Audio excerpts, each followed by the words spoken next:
What's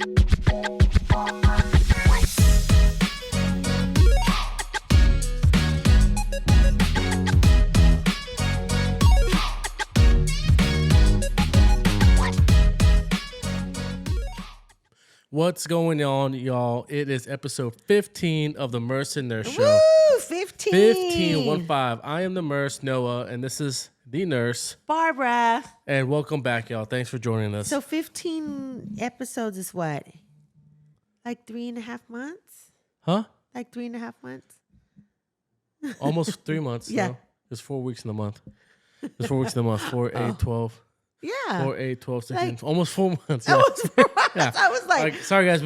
We can't math tonight. Yeah. I am tired. But no, I was at the girls' field day today. Oh, field day. So, and the girls are separated into morning and afternoon. Yeah, right? yeah. So we're out there the whole time. I was in the morning with my daughter, Amberlyn, and one of her classmates. She was standing with her dad. And we're standing around taking pictures of them. They're going through their thing. All of a sudden, I just hear, like, I mean, a death scream. And I'm like, oh my God, turn around. And she's like, her face is just in fear, like screaming. She got stung by a bee. Oh, and her neck? On her neck. And so the dad's like, first she thought it was like she was shooting on like fire ants or whatever. Oh, yeah, yeah. She was looking at her feet. And then, but so all of a sudden, they're like, oh, the neck. And you see the little bee right there. Oh, the little, like. Yeah, the little stinger. And, we're sorry. We have my granddaughter. Yeah. She's 5. You're about to see a recording of and she's like our live audience. You go back and sit down because we're gonna practice when we have a live audience one day. She just getting closer and closer to my microphone. So were you able to like give advice or help? Well, I mean, the dad got it, and then the teacher went to go get the school nurse. Oh yeah, yeah. And because they had like some sting, like some sting on or something. Yeah. It's a little ointment to kill the burning. Yeah, but. Well, thank I God was like, she wasn't thank God allergic. exactly like thank God. You're like, I need an EpiPen. Well, I mean, you know the schools now they have like Epis, pretty much like they have a little store box that the nurse has all that. Yeah, Epis. They have stop the bleed kits. That's cool. Yeah. And I guess you well, I mean, have it kind of to sucks. now. You kind of have to have a stop the bleed kit, but still, I mean, each kit has like 10 tourniquets, 10 like quick clot gauzes and stuff. Because think like back when I was growing up, you went to the nurse and the nurse said, "Just, honey, here's a wet paper towel. Just put it on your neck and lay down for a little bit, and you'll be fine. You'll be fine. And honey, it's time to go back to class. Your neck's all swollen." But yeah, so I was like, it's a very eventful day today. It was hot out there, but awesome. I know. I was telling Noah that he took pictures of them on the water slide. And it was awesome. I mean, you know, kids love this stuff. And I saw a picture of the water where you go down this big, like a little big pool. And I was like, I told my husband that water was dark. It was brown. It dirty. It looked like the Mississippi. And Noah said, "It's okay. She needs to build up some immunity. She'll be fine." Yeah, she'll be fine. I thought she needed a dose of antibiotics. Oh man.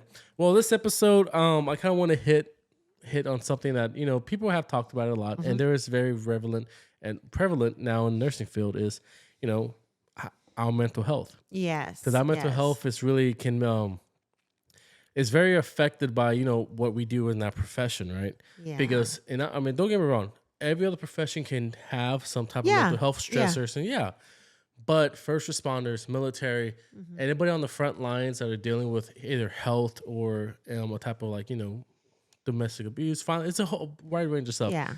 When you deal with that day in and day out, it affects you. Yeah. Like some people say they don't, but I don't know. I really believe no matter, even if it's a small, minute thing, it's still affecting you somehow, some way. Yeah. Right? And like you said, we know all jobs have that, but you know, our focus is on healthcare, paramedics, EMTs. First responders. We even say cops, you know, we kind of lump ourselves, hospital workers. I mean, I say cops because I mean, who are the ones that are going to these rapes? Who are the ones that are going to deal with these car accidents? I mean, they're right there too. And they also do first aid and do that before someone comes on. Yeah, I mean, like, and you know, they're the ones going to go recover the bodies. You know, we hear about people who You're right, yeah. I mean, they recover the bodies. So yeah. But everybody in general can deal with mental health, right? Yes. But I want to talk about in our profession. Yes. Right? So I want to say, gonna ask you this question. I'm gonna talk to, and I might answer the same question, but Yeah. and y'all can answer along too. And like I said, and think about it. Think about it for yourselves, because I mean, if you haven't, try, because you may not know it, but it's affecting you somehow, some way. Like I said, it could be good, but it could be bad. Yep. Yeah. But how do you think nursing has affected your mental health, specifically nursing? What would you say? I know, there's always times, like I've always been, me personally, I've always considered myself not a job hopper. You'll meet plenty of those. I've always liked to stay at certain places. I've been I'm 48, like 4 places my whole life, and that's a long time. Yeah, but, yeah. When it's time to go, when you, first of all, you pulling up, you're like that. But like you said, when the stretches, and I'm just going to be honest, and this is just me, I do have a faith in God. So I do pray a lot. I do pray before work. I do pray after, before I go to work. And I don't do it all the time, but I do pray, for me, and, just to, of course, put me there, put me there where I'm needed, and to be there for that person. But also, just to help me stay calm, stay focused, and not lose my cool. And I also do pray for my, for my workmates. But that is a big thing for me, praying. Yeah. Well, that's good, and I can attest to this. Whenever she gets off, I see her. She sits in the parking lot, because we'll be seeing like, our driveway. Yeah. I was like, the phone says she's here at home. And I look out the window, because we all track each other. We all track each other. She's sitting in a car like this. And I'm like, ooh, it was one of those days. Just one of those days, guys. Yeah. And, and I've read that before, like on blogs and stuff, like from other nurses, that they sit in their car after work, like in front of their house. And I used to, they're contemplating, they're like, do I really need this money? Do I need this money? And I started thinking that is so true. I do it. I don't know what it is. I just get a chance just to kind of go through, I go through Facebook. I look at messages. I text someone. But yeah, and I was like, I started laughing because I was like, I find myself doing that. Too. Yeah, I would say for me, I mean, my biggest thing is, I it's kind of bad unless you know how to control it. But I've learned to disassociate myself. You know what I mean? Like take myself out of the equation to where I, to compartmentalize. What's the word? Compartment. That word, yes. You know what we mean? Yeah. Put it in a little box. Yeah, and then you store it backward, because you can't really dwell on that right now. Yeah. You have a job to do. You have something to do. Like for me, when I was in the military, we were taught that, hey, when you go onto a scene, you go on to treat somebody, it sounds bad, but they told us treat them as if they were like a dummy and somebody not real. Because if you have a mass casualty, and your first patient you're dealing with, they're probably dying or not dying. Yeah. If you are right there in that moment, you start losing it or breaking down. Yeah. There's countless other people who need your help. Yeah. So they've always told us that in the military. They're like, hey, box it up, put it in the back of your mind, and just treat them as you can. If you can, cool. If not, move on. Like, you can deal with that stuff later. Yeah. And a lot of people don't deal with it later. Yeah. They deal with it in bad ways. Yeah. Like, I know some friends who drank heavily under the table because of what they dealt with. Yeah. And then, like you said, like me personally, like I do have a strong faith in God. Yeah. And I thank my mom and my grandma for that.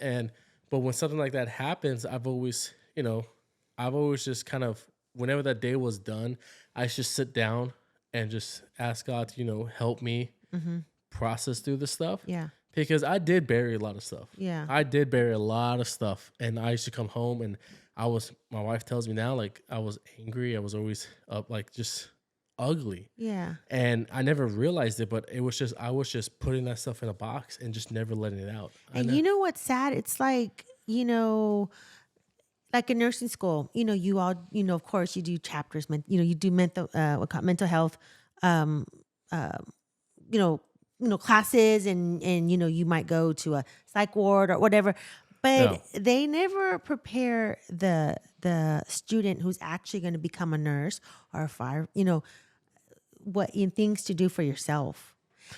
They have. I mean, like, Yeah. they've told us, like, hey, you need to do self-care. You need to help yourself. You need to do stuff that promotes your own. Because, like back then they didn't for us. So I don't ever Yeah. remember that. And I mean, Well, I'm laughing because, like, I would go to, I'm so embarrassed. I would go to counseling. Okay, I said it.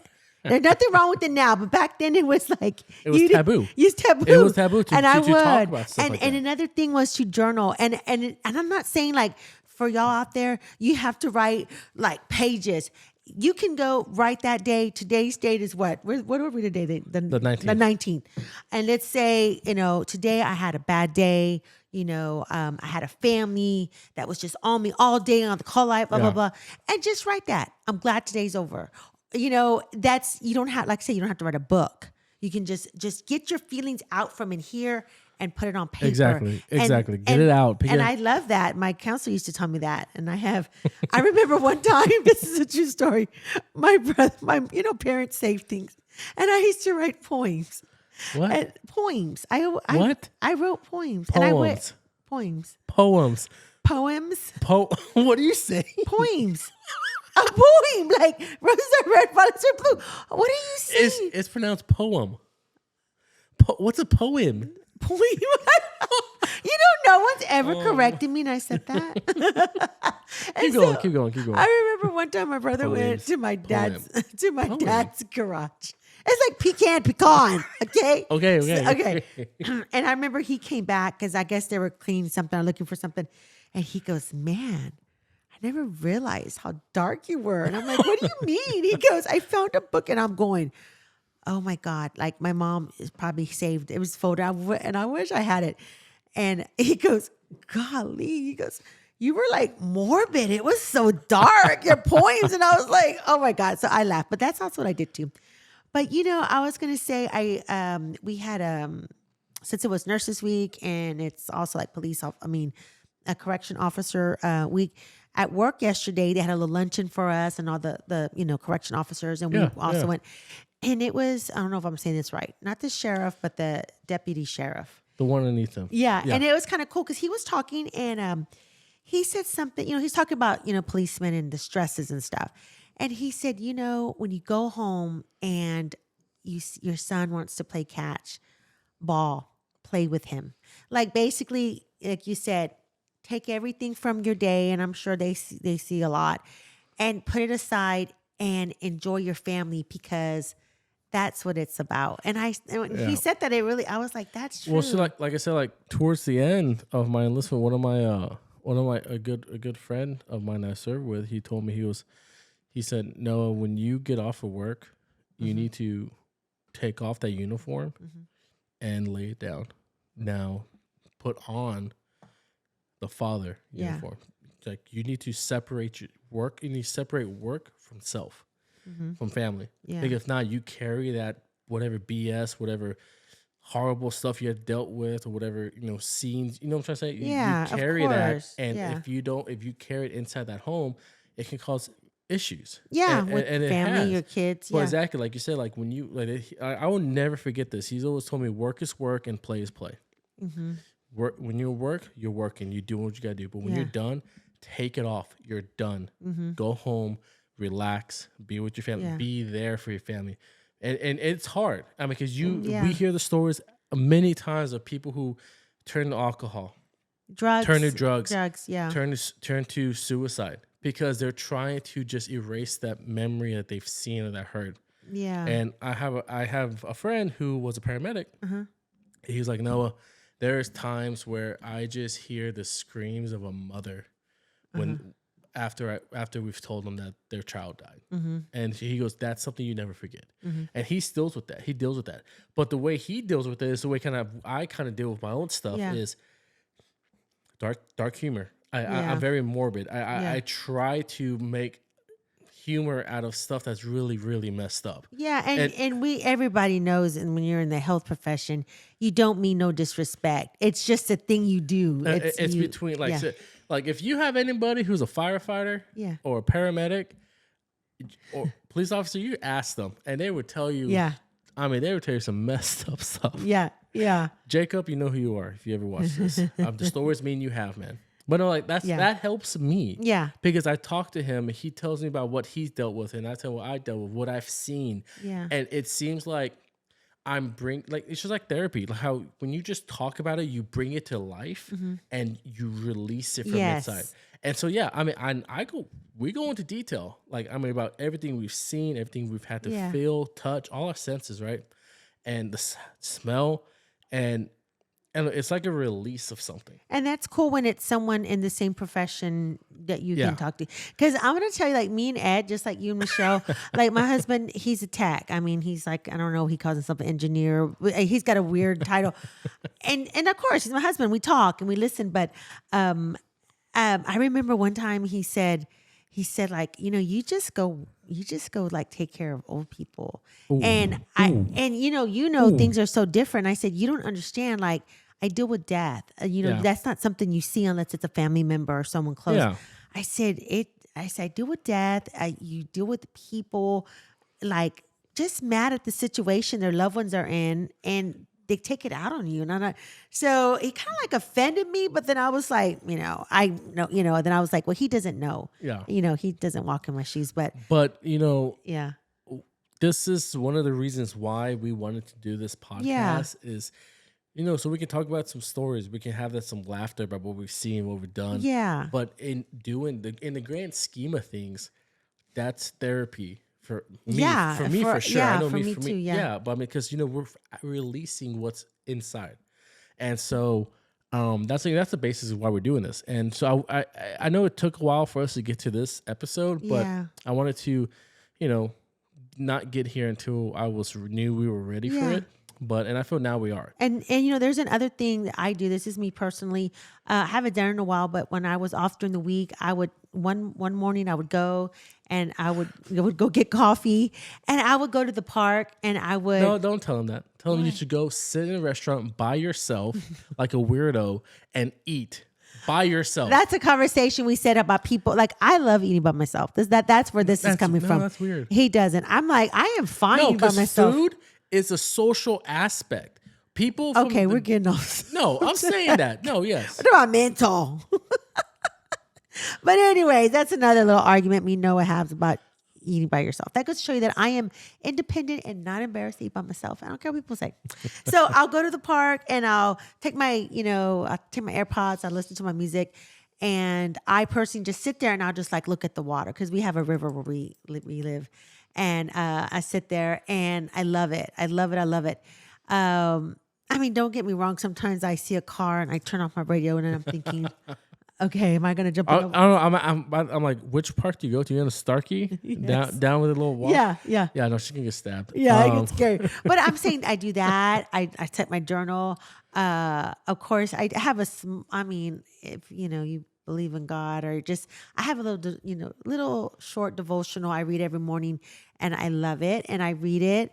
What are some other things? Well, I thank God I'm blessed. I have my mom. I talk to her a lot. I call her every morning and every night. And she makes me laugh because I work at the jail. So every morning she'll say, you go out and, you be positive and make a difference. And I'm like, okay, I said, but these people are repeat offenders.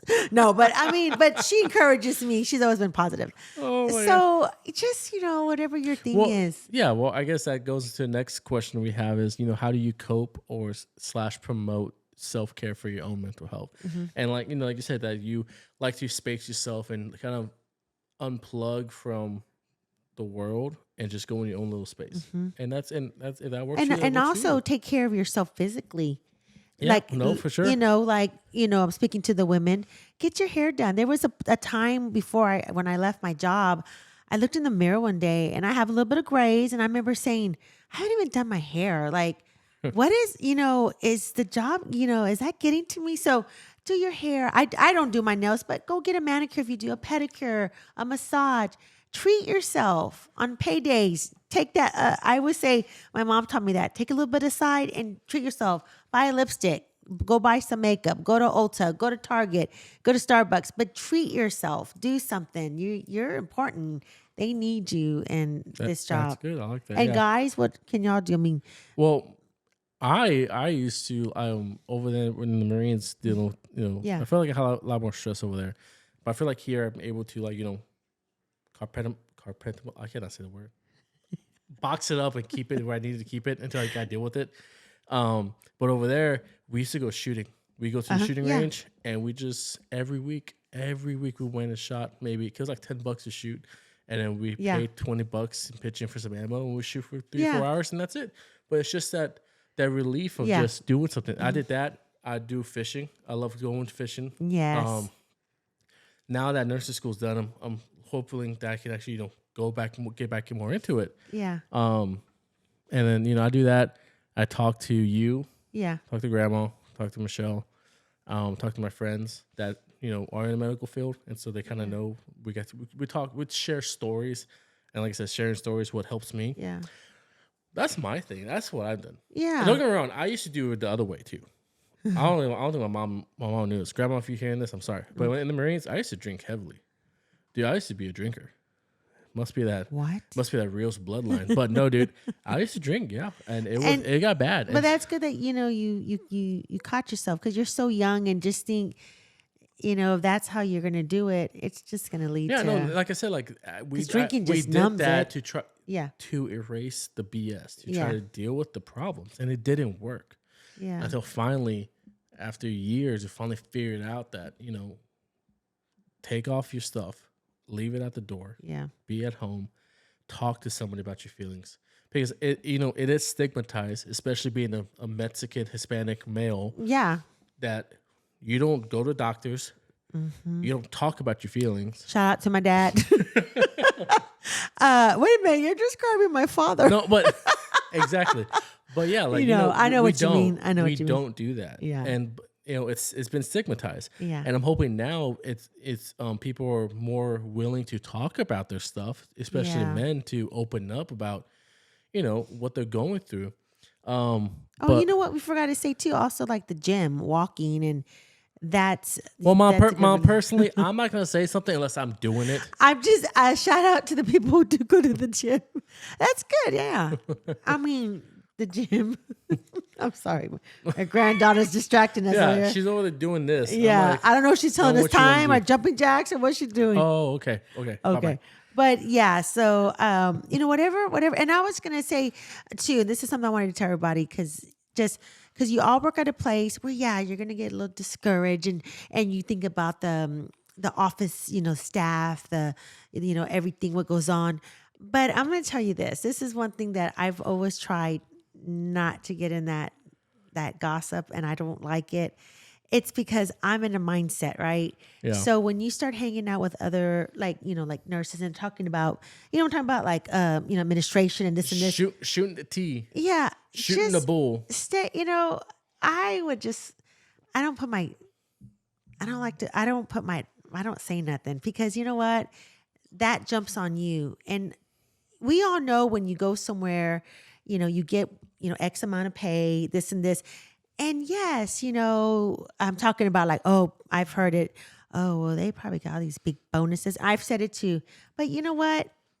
Don't, because on top of your work stress, you got to be there for the people and the stresses you go through every day with work. Then, it's not worth getting to those conversations with management, because don't be that unhappy person that's always talking about that, because you know what? I mean, that's their job. They went to school for that. They get X amount of pay, and I'm saying it's different jobs. I feel like in doing that and talking about something, it just brews resentment. Yeah, and it's not worth it. It's not their fault that they have your that mental position. health is not worth that. Yes, they're not worth it. They ain't losing sleep over you. Don't lose sleep over them. Exactly. So try not. I mean, there's so much chisme, like gossip and stuff, and you're having a bad day, and then someone says, "Oh, look, don't." Yeah. Life's hard enough. So I guess before we push on, I would, because you were kind of talking about how do you de-stress from a hard day. Do you have any advice for any new grads or any people who actually are been in the field for a while? Yeah, and what would you say? And I've been reading a lot about like on Facebook and TikTok and just like the blogs, like they, like the new nurses that, especially the ones that go like to these specialties right away. Of course you're not going to know everything. And of course there's always going to, and just advice from me, there's always going to be that one. And I'm not even saying a Karen. I'm just saying that one person in your work, and that one nurse you're going to work with, that she is miserable. She's going to make you look miserable. She's always going to tattle, always make you feel like you're this little. You know what? You know how I deal with it? I look at them and I always think, because I do love mental health. I do like psych. I love all that. One day I would like to go back to school for that. And I always think something in her life has made her like that. Oh. It's either home life, husband, kids. She's probably, substance, something made her like that. And I know it's so hard, but you have to take those people with a grain of salt. Yeah. Because those people can make you not want to walk in the morning to your job. And just remember, when they're gone, let's call them, Lisa. When Lisa's gone, my mom taught me this, and it's true. There's always going to be another Lisa. Yeah. Always. So you got to just learn with it for the new ones, because I know a lot of, people, especially nurses, you hear they eat their young. Don't allow them to do that. Yeah. Yeah. But I mean, that's good stuff. And like I said, mental health is so prevalent nowadays, especially coming off of COVID and dealing with the pandemic, that it's always going to be around. And I know it's kind of sad, but I'm kind of glad it happened, the pandemic, because it really brought a light to nurses and what they deal with every single day. Yep. And a bigger stride for more self-care, more mental health promotion for everybody, not just nurses. So, but I don't know if you know, but you probably heard about the stories of nurses getting killed, or nurses getting, people going inside the hospital to steal a baby or kill a nurse, try to fight, right? Well, last Saturday in Detroit, a nurse was kidnapped when she left the hospital, and then the estranged ex-boyfriend shot her, put her in the trunk, killed her, and then cops found her like 4 or 5 days later. Oh my God. Yeah. It said that she was kidnapped outside Saturday morning, because she worked night shift. And then when she got out, she went to the parking lot, and that's where he grabbed her, threw her in the trunk, and then he took her to some undisclosed location, killed her in the trunk, shot her, and then left the vehicle there. And then a couple days later, somebody found it and then found her. Oh man! But he was also his name's Jameer Miller, and he's also confessed to possibly killing his baby mama. So another person too. Oh my God! Yeah, but this one was a nurse. Can you imagine it though, man? Like my heart goes out for this family, because that's something you don't want to hear when you get off of work. Yeah. But yeah, man, like, what's going on in this world? I'm sorry. I'm looking at my granddaughter, looking at the camera. She's dying to be in this picture. Oh my God. But yeah. Yeah, I know. Yeah. And well, like you're going to work night shift at a place. Yeah. So like, I mean, I know you're a guy, and I'm not trying to be sexist, like, oh, this, but like, you got to really be, I mean, on top of going to work on night shift, you got to be aware of your surroundings, getting off with, Exactly. And that goes for women. And you know what? I give that, and this is a plug for every woman out there. Yeah. If you're able to learn how to use a handgun, get a license, protect yourself. But I don't think you can take a gun to the hospital. Well, not into the hospital. I'm saying a plug just in general. Yeah. Because this world is going as crazy as it can be. And even if not that, if you don't want to be around guns, that's fine. At least go to like a self-defense class. Yeah. Learn. Oh yeah, have something. I would like to do that. Carry a pepper spray, carry a knife, or carry something to protect yourself. I've seen like for women, I've seen like this lady has this Etsy store where it's like a keychain, and it's got like mace, and it's got like that poker thing, and it's got a cute little pom-pom on it. Now this is my second thing. If you buy that, make sure you know how to use it. You right there, you be freeze. The robber will probably be so freaked out. They'd be like, "Oh, this is a dumb one. I don't want this one. I'm gonna go get a smart one. This is dumb." But yeah, but no, seriously though, hey, I tell my wife to, when she's out with the kids that you need to always be aware of your surroundings. If it's as simple as just just overlooking your shoulder every once in a while. And why is it always at Walmart parking lots and inside Walmarts where they're trying to get you in sex trafficking? Gosh, no kidding. Why Walmart? I mean, God, I'm just trying to get some groceries. Don't be stalking. You know how much these groceries are? I will fight for my groceries. You ain't taking me nowhere. I'm gonna take my groceries home. Oh my goodness. Well, for all and be all, learn how to fight or learn how to defend yourself because this world's getting crazier, and don't be a statistic. That's all I gotta say. Don't be a bully. Oh my goodness.